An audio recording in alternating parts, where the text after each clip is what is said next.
Hello everyone, welcome to our channel. ఈరోజు కథ. పద్మారావు రత్నాంబ దంపతులకి ఉన్నది 2 ఎకరాల పొలం. పద్మారావు ఆ పొలాన్నే వ్యవసాయం చేస్తూ ఉండేవాడు. అది కాస్త ఆయన పండించుకునే దాన్ని బట్టి ఆ పొలం, అది బంగారం పండిన రాళ్ళు పండిన ఆ పొలం మీద వచ్చే ఆదాయంతోనే అప్పు తప్పుడు పనులు చేయకుండా ప్రశాంతంగా జీవితం సాగించాలన్నది పద్మారావు కల. ఇక పద్మారావుకి చాలా ఉత్తమోత్తమురాలైనటువంటి భార్య రత్నాంబ.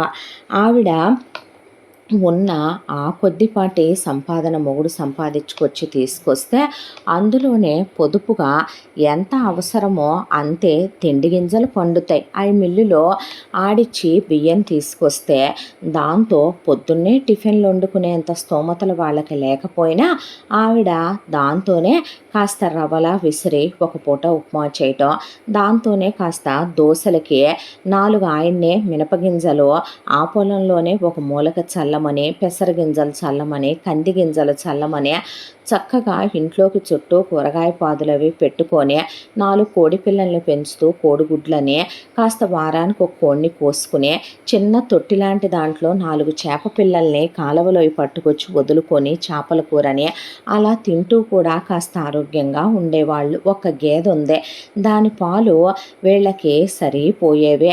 ఇక ఇలా బయట కాస్త జనానికి ఒక 4గురికి పాలు పోసి ఆ వచ్చిన 4 రూపాయలు పెట్టి భర్త మీద భారం పెట్టకూడదనే దాంతో ఆవిడ కాస్త పిల్లలకి రేపొద్దున పుడితే బట్టలవి తీసుకోవటానికి ఉంటాయని పోస్ట్ ఆఫీసులో పడేసి ఉంచేది ఆ డబ్బులు. వీళ్ళిద్దరి అన్యోన్య దాంపత్యానికి వీళ్ళకి 2 పిల్లలు పుట్టారు. మొదట కొడుకుని కంది రత్నాంబ, అజయ్ అని పేరు పెట్టుకున్నారు. ఆ తర్వాత కొడుకు పుట్టిన 2 ఏళ్లకి కూతురు పుట్టింది. కూతురు పేరు ప్రవల్లిక అని పెట్టుకున్నారు.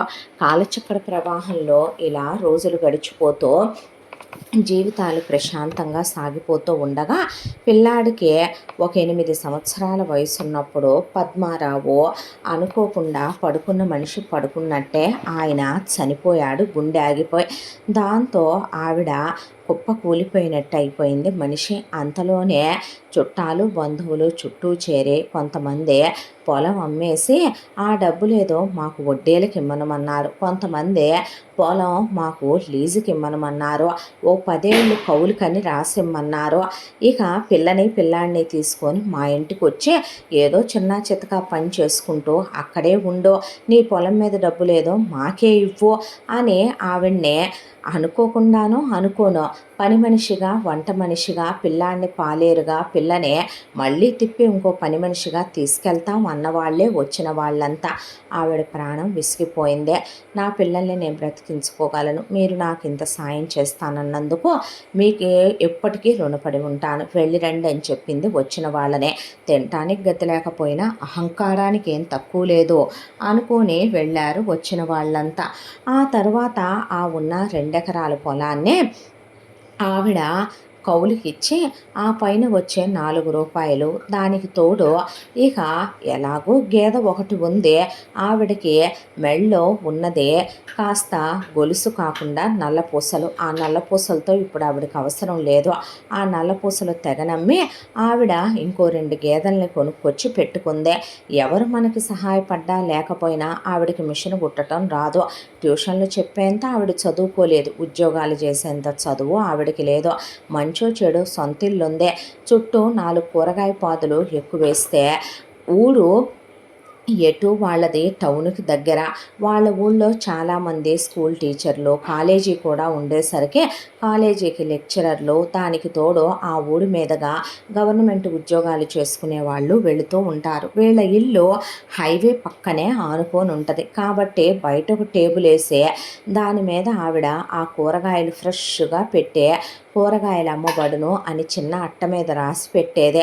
ఫ్రెష్గా ఉండే కూరగాయలు, ఆకుకూరలు, ఎరువులు వేయనివే చక్కగా దొరుకుతున్నాయంటే ఎవరు తీసుకెళ్లరు. దానికి తోడు ఫ్రెష్గా ఉన్నటువంటి చెట్లకు కాసిన జామ పళ్ళని, నారింజ పళ్ళని, బత్తాయి పళ్ళని అమ్మేదే. ఇక పాలు, పెరుగు, వెన్న, నెయ్యి అమ్ముతూ ఆవిడ ఆ పొలం మీద వచ్చే కౌలు డబ్బులతో కష్టమో నిష్ఠూరమో పిల్లల్ని మాత్రం చదివించాలి, పిల్లాడికి ఎట్టి పరిస్థితుల్లో గవర్నమెంట్ గవర్నమెంట్ ఉద్యోగం తెప్పించాలి, పిల్లని ఒక ఐకిచ్చి పెళ్లి చేయాలి అనేది ఆవిడ ఉద్దేశం. చిన్నప్పటి నుంచే ఆవిడేమి కొడుకుని కూతుర్ని నెత్తికెక్కించుకోమని, కూతుర్ని అతిగా ప్రేమించమని, గోరింటాకు అన్నయ్యలాగో ఉండమనో లేదంటే కనుక అన్నవరం అన్నయ్యలాగో ఉండమని ఆవిడ అస్సలు పెంచేది కాదు. ఇంకా కూతురే రేపు ఒక ఇంటికి వెళ్తే మాట రాకూడదు అనే దాంతో కూతుర్నే ఎక్కువ క్రమశిక్షణగా పెంచేది. కానీ అజయ్కి చెల్లెలంటే విపరీతమైనటువంటి ప్రేమ. దానికి తోడు చెల్లెల కోసం ఏదైనా ఏమైనా చేసేంత వెర్రితనం, దానికోసం ఏదైనా చేయటానికి వెనుకాడకుండా ఎదురెళ్ళేంత మొండితనం, పెంకితనం ఉన్నాయి అజయ్లో. ఇక కూతురు విషయానికి వస్తే తనకు కావాలన్నది ఎలాగైనా మాటలు చక్కగా మాటలతో బూరులుండేసి మాటలు చెప్పి, లేదు అంటే సామధాన భేద దండోపాయాల్లో ముందు మెత్తగా అడుగుద్ది. పని అవ్వకపోతే ఏడ్చి, దాంతోనూ అవ్వకపోతే తానే ఏదైనా చేసుకుంటానని లేదా ఏదైనా చేస్తాననైనా సరే తన పని మాత్రం నెరవేర్చేసుకుంటుంది కూతురు పంతంతో. ఆవిడ తంతం వాతలేయటం ఇవన్నీ జరుగుతూనే ఉండేవే.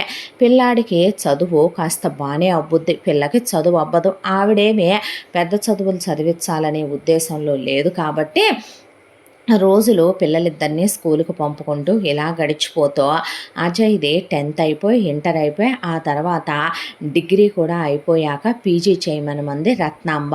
ఆ తర్వాత అజయ్ పీజీలో జాయిన్ అయ్యి పీజీ చేసిన తర్వాత గవర్నమెంట్ ఉద్యోగానికి రాయి నాయన నువ్వు అని చెప్పింది. చెప్తే గవర్నమెంట్ ఉద్యోగానికి రోజు కోచింగ్కి వెళ్ళొస్తున్న సందర్భంలో కూతురికి ముక్కి మూలిగే ఆవిడ చితక తన్నేపాటికి డిగ్రీ వరకు కంప్లీట్ చేయటం గగనం అయిపోయింది కూతురు. ఆ తర్వాత అనుకోకుండా చుట్టాలావిడ ఒక సంబంధం తీసుకొని వచ్చింది ఎవరో చెప్పినట్టుగా. ఇక ప్రవళిక కోసం అబ్బాయిదే ఉద్యోగం, దట్టు గవర్నమెంట్ ఉద్యోగస్తుడు. అయితే వాళ్ళు 1 ఎకరం పొలం కట్నం కింద ఇమ్మనమంటున్నారు అని చెప్పి ఆవిడంటే, నేను చచ్చిన పొలం కాదు కదా, 10 రూపాయలు కూడా ఖర్చు పెట్టి దాన్ని పెళ్లి చెయ్యాలనుకోట్లా. అదేంటి వదిన అలా మాట్లాడతావంటే, ఇంకేం మాట్లాడమంటావు, దానిలా చూసుకొని చేసుకునేవాడు వస్తే చాలు, మాకేమీ గవర్నమెంట్ ఉద్యోగస్తులు అక్కర్లేదు. అయినా ఓ మాట అడుగుతాను, ఇక్కడ దాకా ఎందుకు పంపారు వాళ్ళు నిన్ను అని అడిగితే, ఏమీ లేదు అబ్బాయికి అంతకుముందు ఒక వివాహం అయ్యింది, అనుకోని సందర్భంలో ఆ అమ్మాయి బిడ్డని కనలేక చనిపోయింది. ఆ తర్వాత మరో వివాహం చేస్తే అబ్బాయి జాతకంలో దోషం ఉందని అమ్మాయి యాక్సిడెంట్లో పోయింది. దాంతో అంటే ఇన్ని లోపాలు వాళ్ళలో ఉండి కూడా వాళ్ళకి ఇంకా మేము కట్నాలు ఇవ్వాలంటావు అని అడిగింది రత్నాంబ. అడిగేసరికి అబ్బాయి గవర్నమెంట్ ఉద్యోగస్తుడు కదా, వయసు ఎంత, ఇన్ని చెప్పావు నువ్వు అని అడిగింది రత్నాంబ. అడిగితే వయసు ప్రవళికతో పోలిస్తే ఒక 10 సంవత్సరాల వరకు ఎక్కువే ఉంది. అబ్బాయి పేరు శ్రీనివాసు, తినటానికి ఉండటానికి బాగానే ఉంది. వాళ్ళంత ఖడాఖండిగా కట్నాలు అడుగుతున్నారంటే ఎంత లోతైన మనుషులు అనుకోవాలి. ఒకళ్ళకిద్దరు ఆడపిల్లలు ఆ ఇంట్లో పోయారంటే శాంతి పూజలు చేయించారు వదిన అన్న తర్వాత, మాకు ఆ సంబంధము వద్దు, మాకు ఆ పెళ్ళి వద్దు, పెళ్ళి కొడుకు వద్దు, నీకు దండం వెళ్ళు, ఏ రోజు కూలి పని చేసుకొని 500 తెచ్చుకునేవాడైనా గుడిసెలో పెట్టి దాన్ని సంతోషంగా చూసుకున్న చాలే, కానీ మాలాగా 2 ఎకరాల పొలం ఉన్న అబ్బాయి దొరక్కపోతాడా. కట్నాలు తీసుకొని వాళ్ళు కూడా భూమి మీద చాలామంది ఉన్నారు. చెడ్డత్తలు ఎంతమంది ఉన్నారో మంచెత్తలు అంతమందే ఉంటారు, చెడ్డ కోడళ్ళు ఎంతమందో మంచి కోడళ్ళు అంతమందే ఉంటారు. చెడ్డ మొగుళ్ళు పెళ్ళాలు ఉన్నట్టు మంచి మొగుడు పెళ్ళాలు కూడా లేకపోతే భూమి ఆగదలే కానీ పోవమ్మ అనేపాటికే వెళుతున్న ఆవిడ ఆగి, ప్రవళిక ఇదిగో అబ్బాయి ఫోటో చూడటానికి బాగుంటాడు, అబ్బాయి ఫోన్ నెంబరు ఫోటో వెనకాలే ఉంది చూడు అని ప్రవళిక చేతిలో పెట్టేళ్తే, మాట మాత్రం తల్లిని అడగకుండా అతనికి ఫోన్ చేసి అతనితో మాట్లాడుకొని అతనితో ప్రేమాయణం నడిపి అతన్ని ఇష్టపడి అతన్నే చేసుకుంటానని లేదంటే సస్తానని అతన్ని పీకల్లోతు ప్రేమిస్తున్నానని ప్రవళిక రత్నాంబ ఆల్రెడీ వేరే సంబంధాలు చూస్తూనే ఉంది. ఒకవైపు నుంచి ఆడపిల్లని మంచింటికి పంపుకుందాము, డబ్బాస ఉన్న స్వార్థపరుల ఇంటికి పంపకూడదనేది ఆవిడ ఉద్దేశం.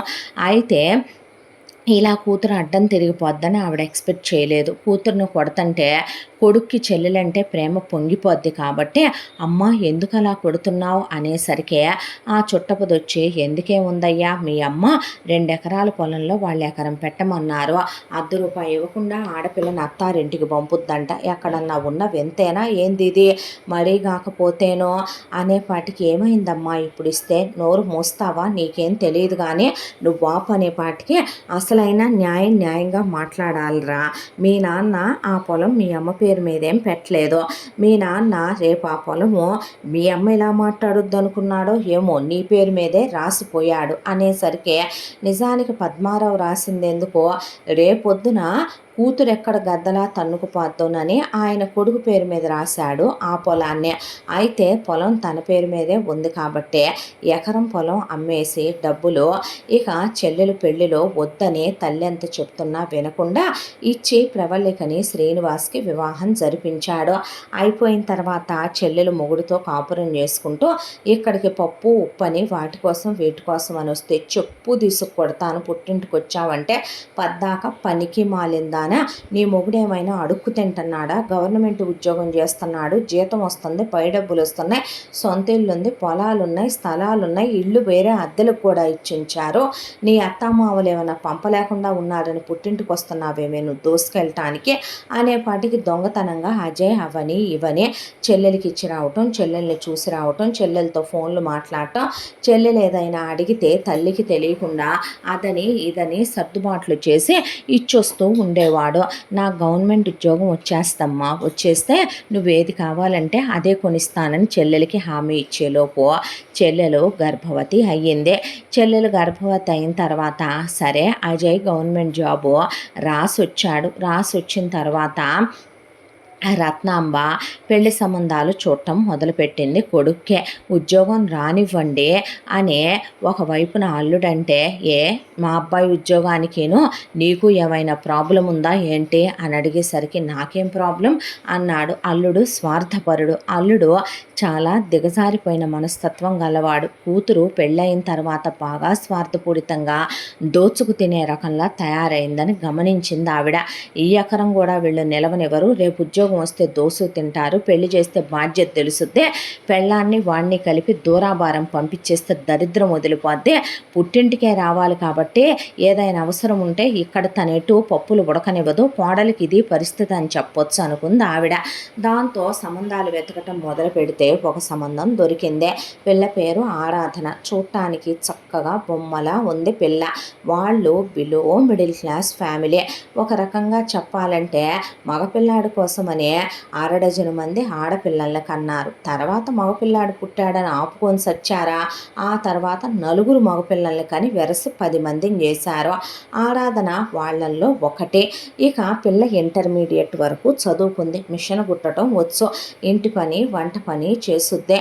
దాంతో మేమేమి కట్న కానుకలు ఇచ్చుకోలేమమ్మా అంటే, మాకెనక మాలేడా ఒక 500 కోట్లు ఉందాయి మరి అని నవ్వేసి, ఏమీ వద్దు నాకు కూతురులా ఉండే కోడలు వస్తే చాలని ఆ అమ్మాయి చూడగానే ఆవిడకి నచ్చింది. ఆ తర్వాత పెళ్లి చూపులకి వెళ్ళి మాట్లాడుకొని ఆవిడ ఎప్పటి నుంచో పాడి మీద రూపాయి దాసిన డబ్బులతోనే కూతురు పెళ్ళికని కొంత పక్కన పెట్టి ఉంచితే, కొడుకెటు పొలం అమ్మి కూతురు పెళ్ళికి ఇచ్చాడని ఆవిడ ఖర్చు పెట్టల, ఆ డబ్బులు పెట్టి కొడుకు పెళ్ళే చేసింది. కోడలకు ఆవిడే తాళి గొలుసు, మంగళసూత్రాలు, దానికి తోడు ఒక నల్లబూసల గొలుసు, ప్రధాన పొంగరము, 2 గాజులు చేయించిచ్చింది.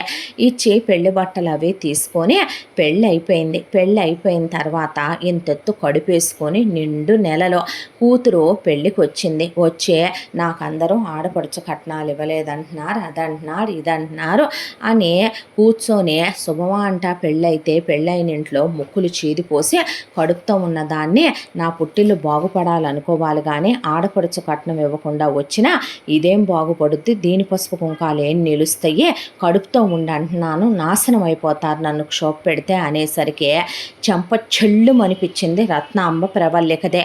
కడుపుకు అన్నం తింటున్నావా, గడ్డి తింటున్నావా, నిండు చూలాలుగా ఉన్న ఆడదే నోటికి అలాంటి మాటలు మాట్లాడితే పుట్టేవాళ్ళు ఎలా పుడతారో తెలిసే పనికి మాలిందానా, నీకేం పొయ్యే కాలం వచ్చిందే, వాడిని అన్నయ్య, ఆ అమ్మాయిని ఆడపడుచు కట్నాల కోసం అంటవేంటే, బుద్ధి తక్కువదానా, అసలు ఆడపడుచు కట్నాలు ఎందుకు ఇవ్వాలి, ఏం కొమ్ములు మొలిసినాయని వాడు కాపురం చేస్తాడా, నువ్వు కాపురం చేస్తావా, దాంతో ఈ సిస్టమ్ పెట్టినోడిని కొట్టాలి, చెప్పు తీసుకొని అనకూడదు. కానీ ఎందుకు ఆడపిల్లకి ఏదో పసుపు కుంకాలు సరదాగా ఏదో పెట్టడానికే నిన్ను మేము మర్చిపోలేదమ్మా అంటానికి పెట్టిన వాటిని అన్నిటినీ తీసుకొచ్చి ఆడపడుచులు అర్ధమొగుళ్ళు ఎంతని ఇవ్వాలని డిమాండ్లు చేయటమేంటి పోరంబోకలదాన అని కూతురికి ఆవిడ తీసుకున్న ఒక చీర, దాంతోపాటు ఒక జత చెవికమ్మలో ఒక 10,000 క్యాష్ పడేసి అల్లుడికి కూతురికి బట్టలు పోపో ఇక అత్తారింటికి అని చెప్పి తోలి పడేసింది ఆవిడ.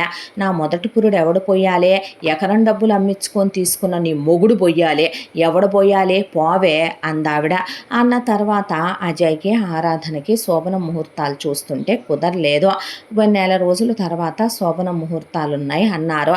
కరెక్ట్గా నెల రోజుల్లో అజయ్కి గవర్నమెంట్ జాబ్ వచ్చిందని చెప్పి చాలా ఆనందంగా పరిగెత్తుకుంటూ వచ్చి చెప్పాడు రత్నాంబకే. ఆనందపడిందే.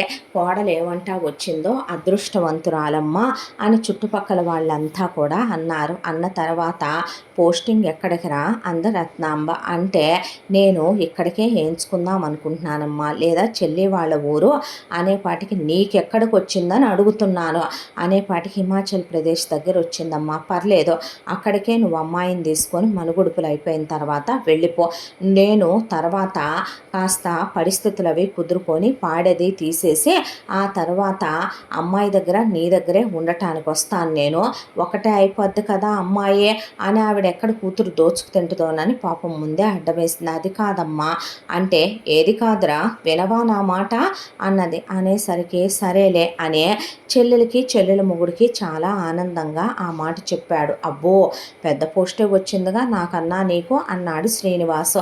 నవ్వేశాడు అజయ్. ఆ తర్వాత మరొక 3 రోజులకే ఫస్ట్ నైట్ ముహూర్తాలు కుదిరేపాటికి వాళ్ళకేమీ అప్పుడే కోట్లు లక్షలేమి రాలా. కొడుకు ఉద్యోగంలో జాయిన్ అవటానికి ఇంకా ఒక 2 నెలల టైం ఉంది, ముందు ట్రైనింగ్కి వెళ్ళాలి, ఆ తర్వాత జారాలని చెప్పాడు అజయ్. దాంతో ఆవిడ అదేదో మనుగుడుపులు అయిపోయిన తర్వాత అమ్మాయి నువ్వు వెంటనే పిల్లలకి అనుకోండి ఏదన్నా వాడుకొని అప్పుడు వెళ్ళొచ్చులే అని చెప్పింది. అయితే కోడలికి తలనిండా పువ్వులు పెట్టి పాపం ఉన్నంతలోనే ఒక పాల గ్లాసు కాస్త తోటలో ఉన్నటువంటి పళ్ళు కోసి అక్కడ పెట్టి కోడల్ని గదిలోకి పంపించింది. పంపించేపాటికి కొడుకు ఫోన్ వచ్చింది. ఫోన్ వస్తే హలో అన్నాడు. అంటే చెల్లెల నెంబర్ నుంచి ఆ ఫోను చేసింది ప్రవల్లిక కాదు శ్రీనివాసు.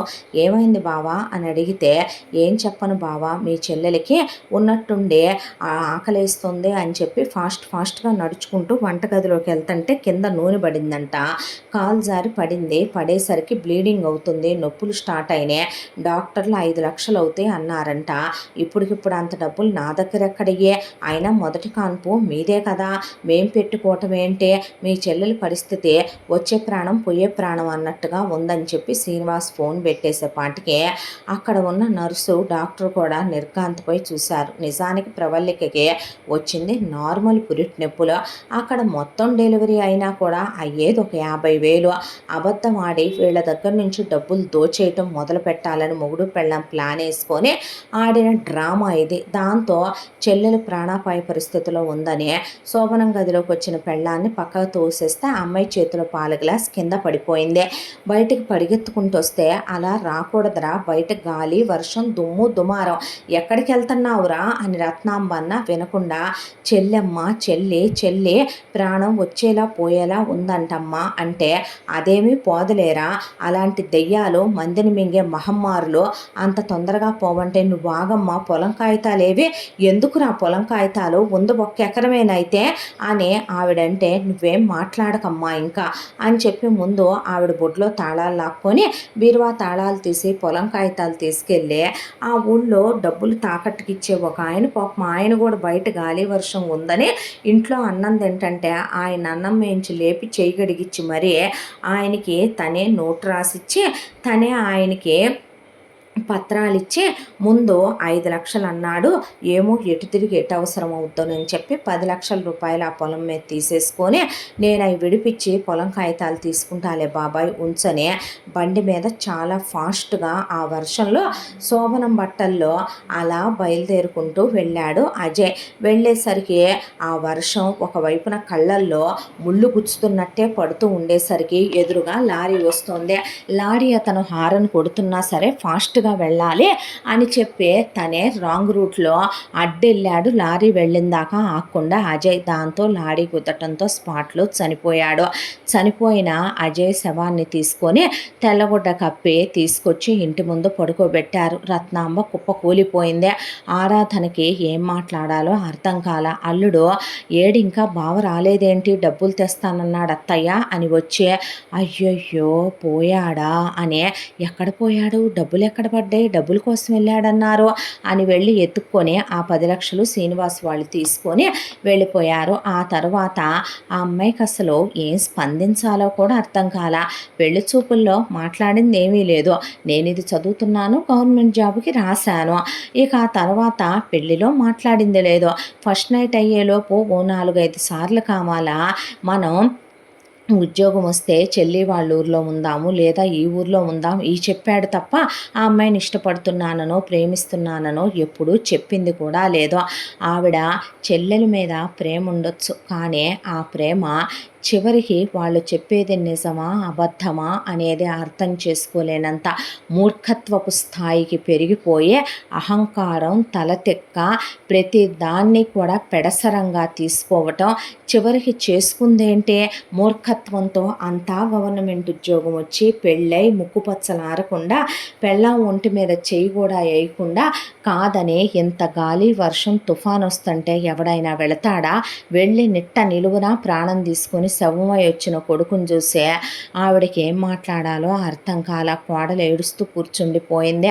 ఆ అమ్మాయిని ఎలా ఓదార్చాలో తెలియలేదు. అంత్యక్రియలు అయిపోయినాయి.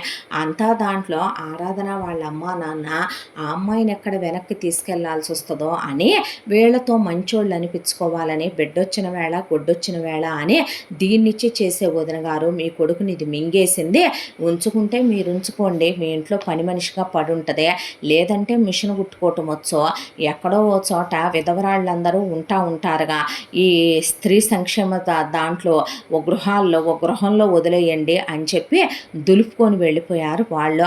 ఆవిడ కదా ఆ మాట అనాలి, అలాంటిది వాళ్ళే అనేసరికి ఆవిడకి ఏం మాట్లాడాలో అర్థం కాల.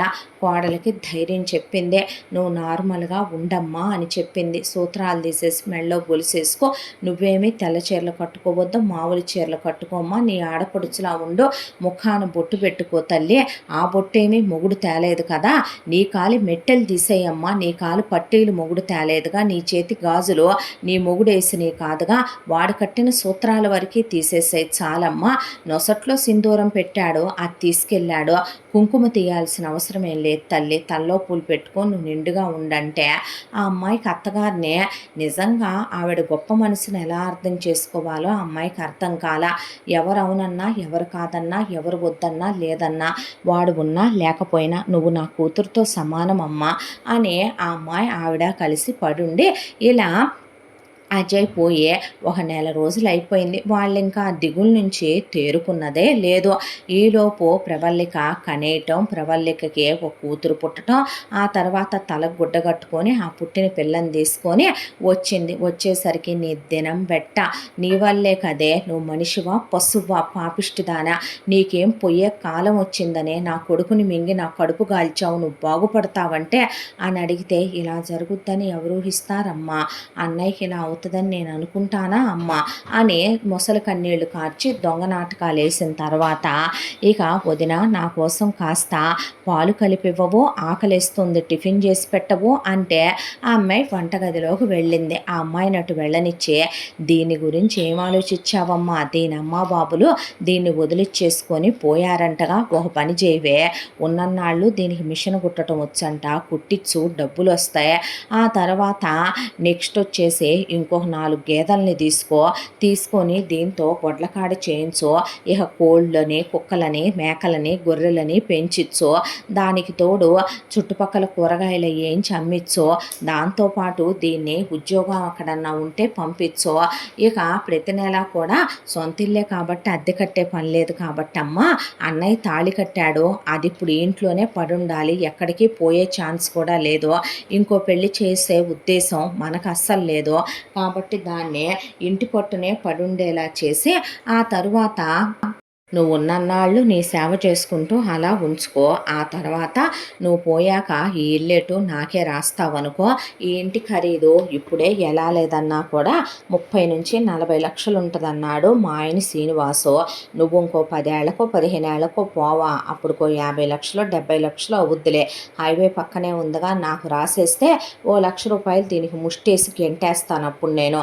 సరేనా అమ్మ మరి అనేపాటికే ఇదంతా కోడలు వింటాం ఆవిడ చూసింది. కూతురుతో ఏం చేయాలో నాకు తెలుసులే కానీ నువ్విక పో అనేపాటికే, నీకన్నీ తెలుసుగా, సర్లే అట్లయితే నేను చెప్పిన మాటే వింటావని నాకు తెలుసు, మా ఆయన ఓ మాట నీ చెవులో వేసి రమ్మన్నాడు, పోయినోడు ఎటు రాడే, శుభ్రంగా తిని అంత నాకు పంపించు, అర్థమైందా, ఏ నెలది ఆ నెల నన్ను రమ్మంటే వచ్చి తీసుకుంటా, అన్నిటి మీద డబ్బులు, లేదంటే అకౌంట్లో పడేయమ్మా అని చెప్పిన తర్వాత నువ్వు వెళ్ళందావిడ. అన్న తర్వాత కోడల్ని చూస్తూ ఏమిటమ్మా ఆలోచిస్తున్నావు, అది చెప్పిన మాటల గురించా, నేను అంత కిరాతకురాల్ని కాదే, ఒక విషయం చెప్పమంటావా, అహంకారంతో తలపొగరుతో మదమెక్కే మూర్ఖత్వంతో చచ్చాడు నా కొడుకు, నేను వాణ్ణి ఎప్పటికీ క్షమించలేను, దీనివల్లే నా కడుపు కాలిపోయింది, దేవుడు అనేవాడుంటే దీనికి ఈ బాధ అంటే ఎలా ఉంటుందనేది తెలియచేయకుండా ఉండడమ్మా, దీని మొగుడు స్వార్థం ఎంతంటే శవం మీద డబ్బులు ఏరుకునే అంత,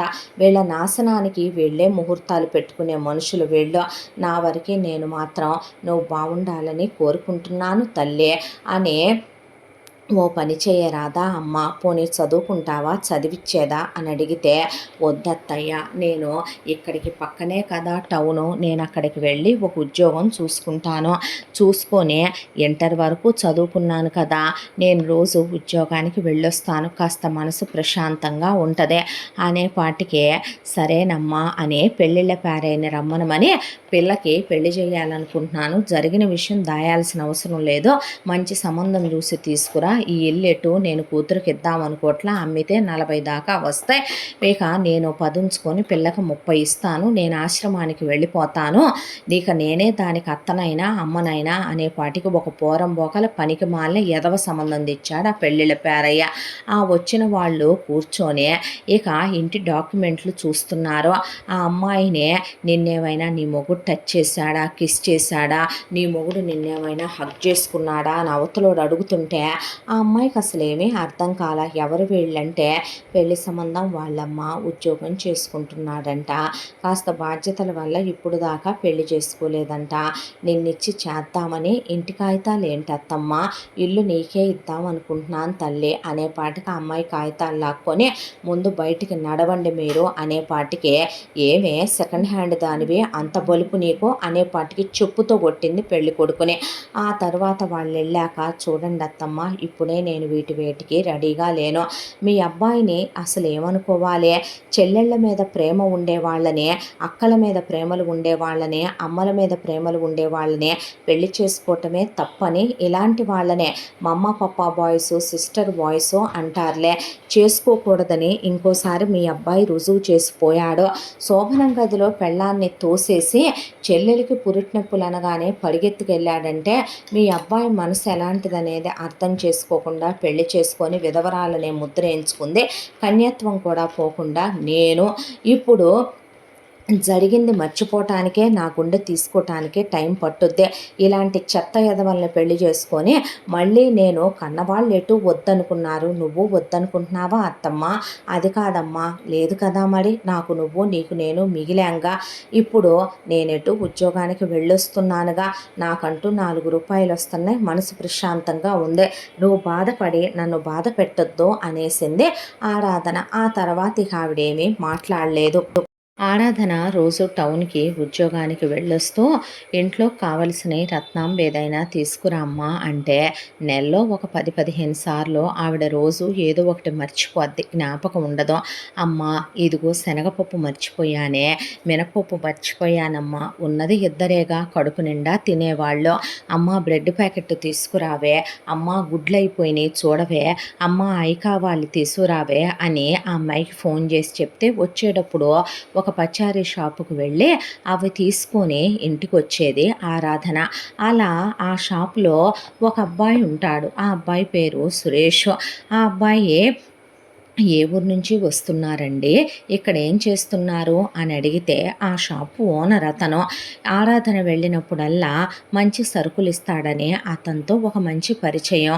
మాది ఫలానా ఊరు అంటే ఫలానా ఊళ్ళో ఎవరమ్మాయి మీరు అని అడిగితే పద్మారావు గారు తెలుసా, వారే అమ్మాయినే అని చెప్తే ఓ అవునా అన్న తర్వాత అవునండి ఇక్కడేం చేస్తున్నారు, ఇక్కడ జాబ్ చేస్తున్నాను, అందుకే రోజు వచ్చి వెళుతున్నాను, స్కూల్ దగ్గరే కదా మీ షాపు, అందుకనని చెప్పి తీసుకెళ్తున్నాను. స్కూల్ టీచరా మీరు, అవునండి అని చెప్పి ఆరాధన వెళ్ళిపోయేది. అలా వీళ్ళ పరిచయం ఒక 1 ఇయర్ గడిచేసరికి ఆ అబ్బాయికి ఇంకా పెళ్ళవ్వలేదు. ఒక 25 ఏళ్ల వయసు ఉంటుంది. ఆరాధన కన్నా మహా ఒక సంవత్సరం 2 ఏళ్ళు పెద్దుంటాడేమో. అతనికి ఆరాధన చాలా చాలా నచ్చేసింది. ఆ అమ్మాయిని వివాహం చేసుకుందాం అనుకున్నాడు. ఆ అమ్మాయి పేరు చెప్పింది కాబట్టి, ఊరు చెప్పింది కాబట్టి వాళ్ళ కూతురే కావాలా అనే వెళ్ళి తన అమ్మా నాన్నలకి చెప్పాడు సురేష్ ఈ విషయం. అయితే పిల్ల గురించి వాళ్ళ ఎంక్వైరీ తీయించితే ప్రవల్లిక వాళ్ళ కూతురు కాదు కోడలు అని, ఇలా మొదటి రాత్రి రోజే వాళ్ళ అబ్బాయి యాక్సిడెంట్లో పోయాడని, పిల్ల విధవని, అత్తగారితోనే ఉంటోందని, పుట్టింటి వాళ్ళు వదిలించుకున్నారని వాళ్ళకి మొత్తం తెలిసిందే. సురేష్ వాళ్ళ అమ్మా నాన్నలకి పెళ్ళైన తర్వాత 20 సంవత్సరాలకు పుట్టిన కొడుకు. వాళ్ళు 70లో ఉన్నారు. కాటికి కాలు జాపి కూర్చున్నారు. ఈ విషయం సురేష్కి చెప్పారు వాళ్ళ అమ్మా నాన్న. చెప్తే అందులో తన తప్పే ఉందమ్మా, తనేమైనా అతన్ని వెళ్ళమందా, తనేమైనా అతన్ని పైకి పొమ్మనమందా, అతను పోయాడు కదా అని తన జీవితాన్ని ఎందుకో తను మొగ్గలోనే తుంచేసుకొని నాశనం చేసుకోవాలి, తన జీవితం మీద తనకంటూ ఆశలు కోరికలు ఉండవా అంటే నిజమేలే నాయన, పిల్ల మంచిది కాబట్టేగా అత్తగారి దగ్గర ఉంటుంది, అలాంటి మంచి పిల్లని చేసుకుంటే నువ్వు సుఖపడతావు, నువ్వు చేసుకుంటానంటమే మాకెక్కువ, చేసుకోయ్యా అన్నారు వాళ్ళు. ఆ తర్వాత వీళ్ళెళ్ళి సంబంధం అడిగారు రత్నాంబనే.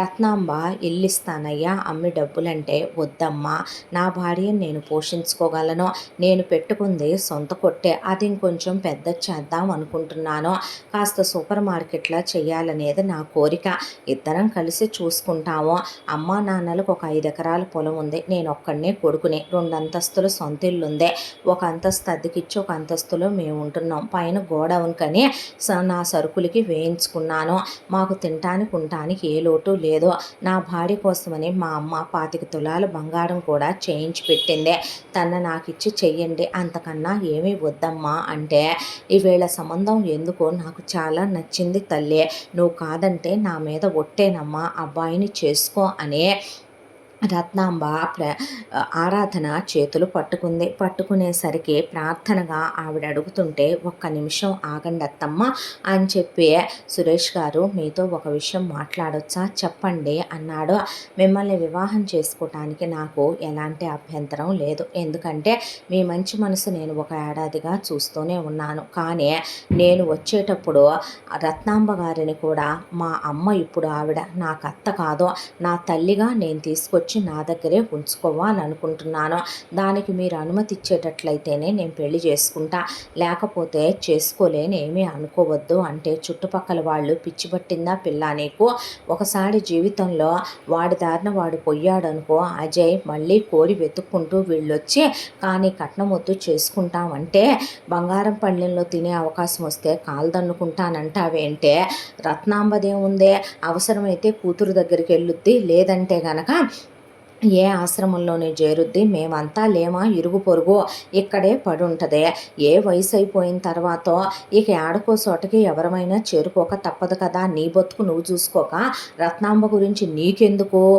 అన్నారు చుట్టుపక్కల వాళ్ళు. ఆవిడ్ని ఎంతోటి చూసే కూతురో ప్రవల్లిక నాకు బాగా తెలుసు, చూడండి సురేష్ గారు ఆవిడ కూతురు చూడదు. ఆయన భర్తగా లేడు, పటంలోకి వెళ్ళి చాలా కాలం అయిపోయింది, కొడుక పోయాడు. ఇప్పుడు ఆవిడ్ని చూసేవాళ్ళు నా అనేవాళ్ళు ఎవ్వరూ లేరు. ఒంటరి జీవితం అందరూ ఉండి కూడా ఎంత దుర్భరమైందో. ఆవిడ అందరూ కాదనుకొని నా చెయ్యి వదిలేసి వెళ్ళిన రోజున నాకు అర్థమైంది. కానీ ఆ రోజు ఆవిడ నన్ను వదలలేదు. నాకు నువ్వు పెద్ద కూతురువని నన్ను చేరదీసిందే. అలాంటి తల్లిని వదిలేస్తే నాకు పుట్టగతులుంటాయా? దేవుడు నన్ను మెచ్చుతాడా చెప్పండి అనేసరికి, ఎక్కడ నువ్వు అందరిలా స్వార్థపరురాల్లా నన్ను పెళ్లి చేసుకొని పక్కకొచ్చేస్తావో, ఆవిడ కర్మ ఆవిడదనే వదిలేస్తావేమో. నువ్వు వదిలినా నేను వదలకూడదు, తీసుకొచ్చుకుందామనే అనుకున్నాను ఆరాధన. కానీ నీ మంచి మనసు నాకు తెలిసిందే. నువ్వు ఆవిడనే అమ్మలా తీసుకొచ్చుకుంటానంటున్నావంటే మా అమ్మ నాన్నల్ని నువ్వెలా చూస్తావో నాకు అర్థమైంది అని, అలాగే మీరు రండమ్మ మాతోనే అన్న తర్వాత వివాహం అయిపోయింది సురేష్కి, ఆరాధనకి. అయిన తర్వాత రత్నం విల్లమ్మితే 40 లక్షలు వచ్చినాయి. ఆవిడ ఆ డబ్బులు ఇవ్వబోయినా వద్దని ఆవిడ పేరు మీద వేసుకోమంటే ఆవిడ తదనంతరం ఆరాధనకి చెందేటట్టుగా రాసి మరీ ఆవిడ ఆ డబ్బుల్ని బ్యాంకీలో వేసుకుంది, వడ్డీ వచ్చేటట్టు. తీసుకెళ్ళిపోయి ఆవిడని అక్కడ ఉంచుకుంటే, అదేంటి ఇల్లమ్మిన డబ్బులు నాకు ఇవ్వకుండా దీనికి ఇవ్వటం ఏంటి, నువ్వు నీ ఇష్టం వచ్చినట్టు చేస్తున్నావు, పిచ్చి పట్టిందా ఏంటి? అన్నయ్య ఉంటే అసలు ఇలా చేస్తే నిన్ను ఊరుకునేవాడా? నాన్నుంటే అప్పుడు తెలిసేది నీకు. బాగా నీ పెత్తనం కిందకు వచ్చిన తర్వాత ఎగస్ట్రాలు చేస్తున్నావు నువ్వని కూతురు అల్లుడిని తీసుకొని వచ్చేసరికి అల్లుడు దవడ కూతురు దవడ ఇద్దరే పగలగొట్టి, ఇంకోసారి మళ్ళీ నేను చచ్చిన రోజున కూడా మీరు రావద్దు, వాళ్లే నా తలకొరివి పెట్టి నా శవాన్ని ఎత్తేస్తారు, మీ వల్ల నా కడుపు కాలిపోయింది, దాని పసుపు కుంకాలు పోయినాయి, దాని మీద పైగా మొగుడిని మింగేసిందని నిందేయించావు నువ్వు. చివరికి వాడు పొయ్యి రక్తపు మడుగులో పడుంటే నీ మొగుడెళ్ళి డబ్బులు ఏరుకొచ్చుకున్నాడు. దేవుడు అనేవాడుంటే కాలమే మీకు బుద్ధి చెప్పుద్ది, కాలమే మీకు మీరు చేసిన దానికి అంతకంతా అనుభవించేలా చేసుద్ది. ఆ ఇల్లు నా భర్తది, ఆయన నా పేరు మీద రాశాడు, నేను ఎవరికి ఇచ్చుకుంటానో నా ఇష్టం, నువ్వు కోర్టుకు వెళ్ళినా చెల్లదు, పోవే అందావిడ. వెళ్ళి లాయర్ని కనుక్కుంటే ఆవిడ చెప్పిన మాట నిజమే. ఆ ముసలాయన ఆవిడ పేరు మీద రాసినప్పుడు మరి ఆవిడ బతికే ఉన్నప్పుడు ఆవిడ ఇష్టంగా ఎవరికి ఇచ్చుకుంటుంది అనేది అన్నాడు లాయరు. ఆ తర్వాత ఆరాధనకి సురేష్కి 2 పిల్లలు పుట్టారు. సురేష్ సూపర్ మార్కెట్ పెట్టుకున్నాడు. ఇక రత్నం ఇంట్లో ఉండి పిల్లల్ని చూసుకుంటూ, సురేష్ వాళ్ళ అమ్మ నాన్నలు వృద్ధులు కాబట్టి వాళ్ళని చూసుకుంటూ, ఆరాధన సురేష్ సూపర్ మార్కెట్కి వెళ్ళొస్తూ అన్యోన్యంగా కాపురం చేసుకుంటూ ఆ అమ్మాయి జీవితానికి దేవుడు ముత్తైదు భాగ్యాన్ని, దేవుళ్ళలాంటి భర్తనే, అర్థం చేసుకునే అమ్మలాంటి అత్తగారినే, నిజంగా తల్లిదండ్రుల్లాంటి అత్తమామల్నే ఆ అమ్మాయి జీవితానికి ఇచ్చే చక్కటి పిల్లల్ని ఇచ్చాడు. ఇక ప్రవల్లిక శ్రీనివాసు స్వార్థానికి దుర్బుద్ధికి దేవుడు ఏ తీర్పు తీరుస్తాడో ఆయనకి కాలానికే వదిలేయాలేమో బహుశా రత్నాంబ అన్నట్లుగా. మొత్తానికి ఆరాధన జీవితం మాత్రం కథ ఇలా సుఖాంతమై ప్రశాంతపడిందే. ఇంతటితో ఈ కథ పూర్తి. మళ్ళీ మరో మంచి కథతో కలుసుకుందాం. ఇంత మంచి కథను మనకు అందించిన కథా రచయిత్రి సాయి లలిత గారు. మరో మంచి కథతో తప్పకుండా మీ ముందుకు వస్తాను. మన ఛానల్ని తప్పకుండా సబ్స్క్రైబ్ చేసుకోండి. Thank you.